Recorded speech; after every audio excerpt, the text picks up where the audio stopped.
అనుదిన నిత్యజీవపు మాటలు. దేవుని నామానికి మహిమ కలుగునుగాక. దేవుని వాక్యాన్ని చదువుకుందాము. మీ వద్దకు వచ్చిన సువార్త సత్యమును గూర్చిన బోధ వలన ఆ నిరీక్షను గూర్చి మీరింతకు ముందు వింటిరి. కొలసలకు రాసిన పత్రిక 1వ అధ్యాయము 5వ వచనం.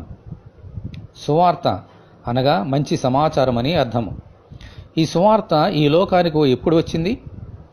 మన ప్రభు అయిన యేసుక్రీస్తు పరలోక రాజ్య మహిమలను వదిలిపెట్టి ఈ లోకంలో ఒక మానవునిగా అవతరించినప్పుడు ఈ సువార్త వచ్చింది.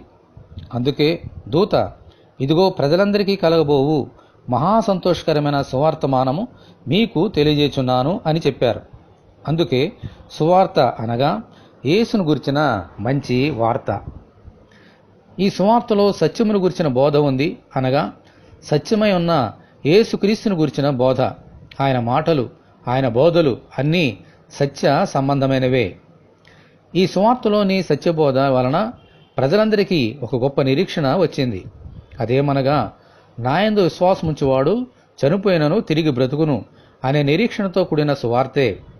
ఆయన చనిపోయి తిరిగి లేచిన ప్రకారముగా ఆయన యందు విశ్వాసముంచిన మనము కూడా చనిపోయినప్పటికీ తిరిగి లేస్తాము. సదాకాలము ఆయనతో కలిసి జీవిస్తాం. ఇదే మన నిరీక్షణ. దేవునికి స్తోత్రము కలుగునుగాక. ఆమేన్.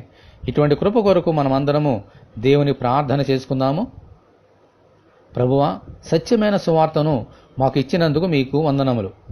మీరు మాకు ఇచ్చిన ఈ గొప్ప నిరీక్షణ ప్రకారముగా మేము తిరిగి లేచి మీతో సదాకాలము మీ రాజ్యములో మీతో కలిసి జీవించినట్లు అనుగ్రహించమని, ఈ వాక్యం వింటున్న నీ బిడ్డలందరినీ అలాగున దీవించమని ప్రభు అయిన యేసుక్రీస్తు ద్వారా ప్రార్థన చేయుచున్నాము తండ్రి. ఆమేన్. ప్రభు అయిన యేసుక్రీస్తు కృప మనకందరికీ తోడే ఉండి నడిపించునుగాక. ఆమేన్. పరిశుద్ధ దేవుని మందిరం.